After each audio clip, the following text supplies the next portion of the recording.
बिस्मिल्लाहिर्रहमानिर्रहीम। अस्सलाम वालेकुम नाजरीन, आप देख रहे हैं हमारा चैनल स्पोर्ट अपडेट्स। नाजरीन, आपको ताज़ा तरीन ख़बर से आगाह करते चले हैं कि 2022 साल जो कि इख्तिताम को पहुंच गया, तो पाकिस्तान क्रिकेट टीम के लिए ये कैसा रहा। तो नाजरीन, बाबर आजम ने 2022 के यादगार लम्हात शेयर कर दिए।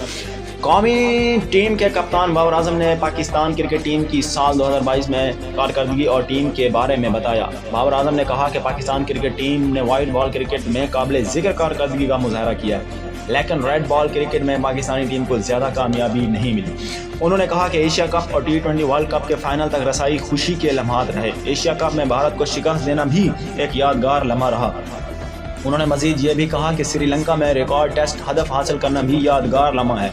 मुश्किल पिच पर दूसरी इनिंग में अब्दुल्ला शफीक ने 160 रन नॉट आउट की शानदार इनिंग्स खेली, लेकिन मजमूई तौर पर टेस्ट क्रिकेट में तवक्कुआत के मुताबिक नहीं खेल सके।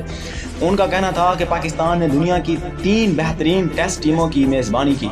कौमी खिलाड़ियों और मद्दाहों के लिए ये सीरीज शानदार रही। तो नाजरीन, ये है पाकिस्तान की 2022 की कारकर्दगी जिसको बाबर आजम ने शेयर किया है। नाजरीन, मुझे उम्मीद है आपको ये वीडियो पसंद आएगी। आप हमारे चैनल को सब्सक्राइब करेंगे और हमारी वीडियो को दिल से लाइक करेंगे। तो नाजरीन, मुझे उम्मीद है कि 2023 लग चुका है, जैसा कि आप दोस्तों को पता है। तो मैं भी दुआ गो हूँ और आप भी दुआ करें कि पाकिस्तान क्रिकेट टीम मज़ीद कामयाबियों को छुए और दुनिया में उनका नाम हो। तो नाजरीन, तब तक मुझे दीजिए इजाज़त। मिलते हैं किसी एक और नई वीडियो में। अल्लाह हाफिज़।